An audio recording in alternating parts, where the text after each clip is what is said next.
P-Pop King SB19 to make history in a Singapore big venue?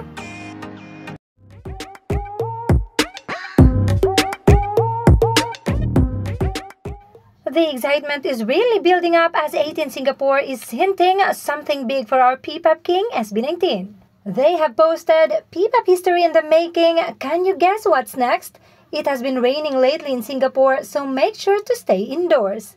At syempre, dahil alam nating ang 18 ay magaling sa research and analysis, so here it is, the Singapore Indoor Stadium. It has a maximum total capacity of 15,000.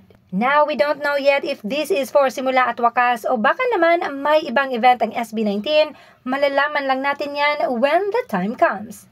Pero ang say pa ng iilang 18, sana makalipad pero paano mapaghahandaan kung biglaan din ng announcement? Please make the announcement early para makapag-leave, buy plane tickets, Airbnb, etc. at di mapamahal. At narito pa ang iilang comments ng 18.